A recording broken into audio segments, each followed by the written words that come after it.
안녕하세요. 질문 유형에 따른 검색 증강 생성의 질의응답 성능 분석을 주제로 발표하게 된 포항공과대학교의 이동건입니다. 먼저 대규모 언어 모델이라고도 불리는 LLM의 기반 질의응답 시스템을 먼저 짚고 넘어가겠습니다. LLM 기반 질의응답 시스템 같은 경우에는 인풋으로 질문이 들어오면 아웃풋으로 답변을 생성하는 방식으로 이루어지는데요. 이러한 경우에 LLM이 학습하지 못한 데이터에 대해서 질문을 할 경우에는 제대로 답변을 하지 못하거나 심지어 할루시네이션이 발생하는 경우가 있기 때문에 이러한 점을 보완을 하기 위해서 검색 증강 생성 기법이 제안이 되었습니다. 검색 증강 생성, Retrieval Augmented Generation의 줄임말, RAG라고 부르겠습니다. RAG는 검색기와 생성기로 이루어져 있는데요. 검색기는 외부 데이터베이스에서 관련 정보를, 질문과 관련된 관련 정보를 검색을 한 이후에 그 정보들을 생성기에게 넘겨주게 되고요. 생성기는 LLM을 의미를 하는데, 보통 LLM을 사용을 하는데, LLM은 관련 정보를 바탕으로 답변을 하게 됨으로써 학습되지 않은 정보에도 제대로 답변을 할 수 있는 방법입니다. 다음으로는 질문 유형의 두 가지 분류에 대해서 말씀드리겠습니다. 크게 분류를 해볼 때 질문을 사실적 질문, 일단 비사실적 질문으로 나눌 수 있는데요. 사실적 질문은 간단하고 명확한 사실적 정보를 요구하는 질문이고요. 보통 답변이 한 개로 정확하게 정해져 있는 경우가 많습니다. 예를 들어서 한글날은 언제인가요? 라는 질문에 10월 9일이다 라고 정확하게 명확하게 답을 할 수가 있겠죠.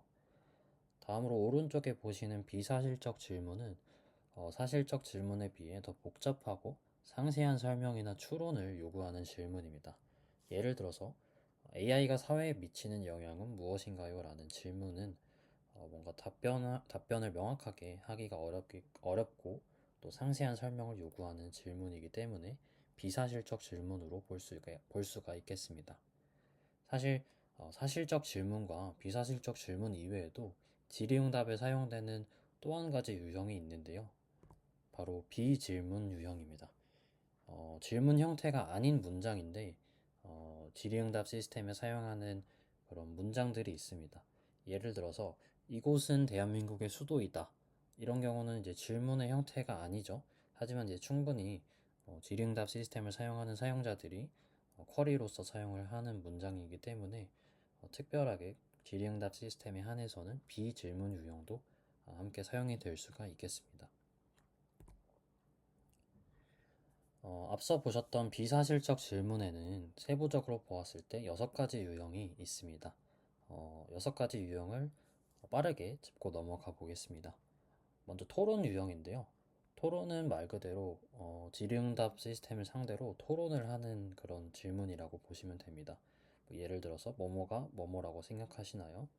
뭐 AI가 정말 발전할 거라고 생각하시나요? 뭐 이런 예시를 들 수 있을 것 같고요. 두 번째는 증거 기반 유형인데요. 증거 사실에 기반한 설명을 답변으로 요구하는 유형입니다. 예를 들어서 아이폰은 어떻게 작동하나요? 뭐 노트북은 어떻게 작동하나요? 반도체는 어떻게 작동하나요? 같은 어떤 사실적 설명을 어, 요구를 하는 유형입니다. 다음으로는 지침 질문인데요. 뭐뭐의 과정은 무엇인가요? 뭐 이거를 하려면 어떻게 하나요? 라는 질문처럼 단계별 지침을 답변으로 요구하는 구조입니다. 이유 질문은 이유를 물어보는 질문인데요. 뭐뭐의 이유는 무엇인가요? 어떻게 뭐뭐가 일어났나요? 같은 현상의 원인을 찾는 질문이고 그에 대한 근거와 설명을 답변으로 요구합니다.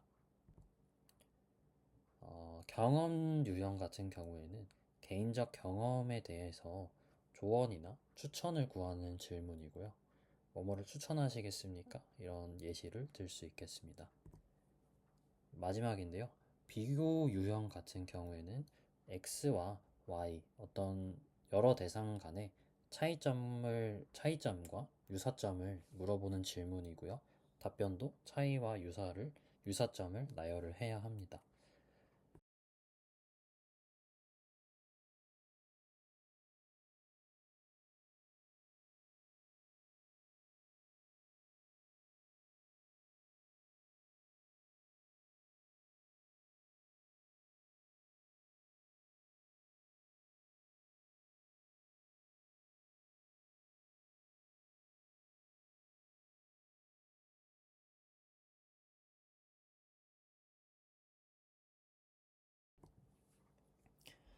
네, 이렇게 비사실적 질문에는 6가지 유형이 있었고요. 사실적 질문, 그 다음에 비질문 유형도 있었습니다. 그런데 이제 LLM 및 라그 기반 질의응답 시스템이 질문의 여러 형태에 따라 다른 성능을 보일 것인가를 저희 리서치 퀘스천으로 잡았고요. 그 다음에 비사실적 질문의 세부 유형에 따라 질의응답 시스템의 성능이 어떻게 달라질 것인지, 또 단일 추론 및 다중 추론 질문에 대해서는 어떻게 성능을 보일 것이며 이 세부 유형에 따라서도 성능이 달라질 것인지를 파악하고자 실험 분석 실험을 수행했습니다. 실험 방법은 데이터셋을 7가지를 구성을 했고요. 각 데이터셋별로 18,000건씩 총 12만 6천 건의 데이터셋을 구성을 했고, 단일 추론 질의응답 데이터셋은 4종류, 다중 추론 질의응답 데이터셋은 3종류를 사용했습니다. 각각의 질문 유형을 8가지, 각각의 이제 질문 답변 쌍을 8가지 질문 유형으로 분류를 했고요. 여기 보이시는 것처럼 1번부터 8번까지로 세부 유형을 나눴고, 그다음 3번에서 8번 같은 경우는 비사실적 질문들의 세부 유형들입니다. 이 다중분류에는 로보타 기반의 NFCatch라는 선행 연구에서 연구가 된 모델을 활용을 했고, 이 모델은 선행 연구에서 0.901의 F1 스코어를 달성함으로써 성능이 검증이 되었습니다. 그렇게 해서 저희가 구축한 12만 6천 건의 데이터셋을 이 NFCatch라는 모델로 질문 유형을 분류를 해봤을 때 사실적 질문이 가장 많이 나왔고, 그 다음에 비사실적 질문, 비질문 순으로 나왔습니다. 그렇게 해서 이제 이런 데이터셋을 가지고 질문 유형에 따라서 질의응답 시스템의 성능이 얼마나 변하는지를 보기 위한 방법으로 라그와 LLM 기반의 질의응답 시스템을 사용을 했고요. 라그에서는 BM25로 검색기를 쓰고, 제너레이터 생성기로는 GPT-4o 기반의 모델들을 사용을 했습니다.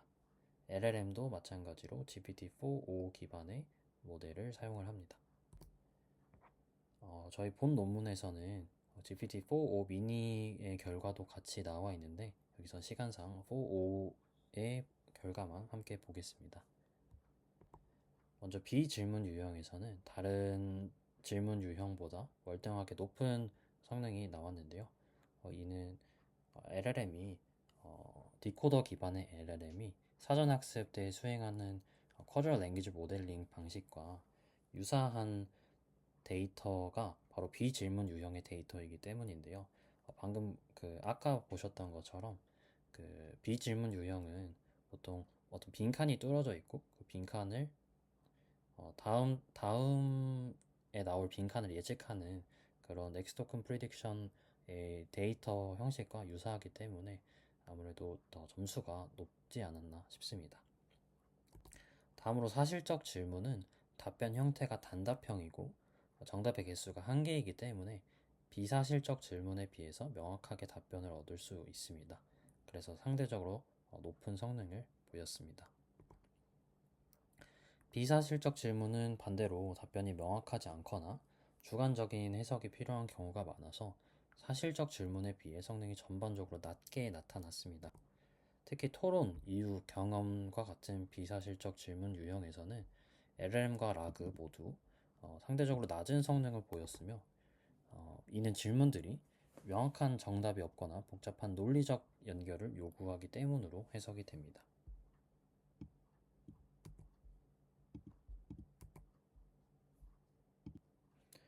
네, 다음으로 단일 추론과 다중 추론 질문에 대해서는 어떻게 성능이 달라지는지를 함께 볼 텐데요. 모든 유형의 질문에서 다중추론 질문이 단일추론 질문보다 낮은 성능을 기록했습니다. 당연하게도 다중추론 질문이 더 많은 정보량과 더 복잡한 추론 과정을 요구하기 때문이라고 추측이 됩니다. 여기서 주목할 점은 단일 추론 질문에서는 질문 유형 간의 편차가 크지 않는 반면 다중 추론 질문에서는 성능 편차가 매우 크다는 것입니다. 이는 다중 추론 과정에서 검색기를 통해 더 많은 정보를 제공받아 결과적으로 잘못된 정보가 포함될 가능성이 높아지기 때문으로 보입니다. 특히 복잡한 추론 과정이 필요한 토론, 이유, 경험과 같은 이 세 가지 질문 유형에서 급격하게 성능 저하가 관찰되는 것을 확인을 할 수 있습니다. 네, 결론입니다. 저희는 LRM 및 라그 기반 질의응답 시스템이 질문 형태에 따라서 성능 차이가 발생하는 것을 확인을 했고요. 비질문, 사실적 질문, 비사실적 질문 순으로 성능이 낮아지는 것을 확인을 했습니다. 또 비사실적 질문의 세부 유형에 따라서 성능이 달라진다는 것을 확인을 했고, 토론, 이유, 경험 등의 질문 유형에서는 상대적으로 낮은 성능을 보이는 것을 확인을 했습니다. 또 질의응답 시스템의 성능이 다중추론 질문에서 감소하고 비사실적 질문 유형에서는 타 유형보다 성능 편차가 크다는 것을 확인을 했습니다.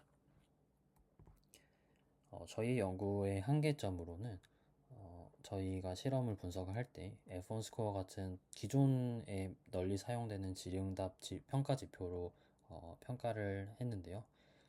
아무래도 비사실적 질문을 기존 질의응답 평가 지표로 평가하는 데는 한계가 있기 때문에 비사실적 질문의 질의응답 평가를 위한 새로운 평가 지표에 대한 연구가 필요하고, 또 그것으로 다시 한번 분석을 해보는 것도 필요할 것 같습니다. 또 다중추론이 요구되는 비사실적 질문을 사용했을 때 질의응답 시스템의 성능이 낮기 때문에 질문 유형에 영향을 받지 않는 로버스트한 질의응답 시스템이 필요할 것이고요. 또 각 질문 유형에 맞는 차별화된 접근법을 반영한 새로운 질의응답 시스템에 대한 연구가 필요할 것으로 예상됩니다.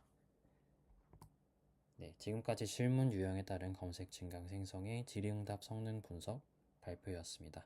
감사합니다.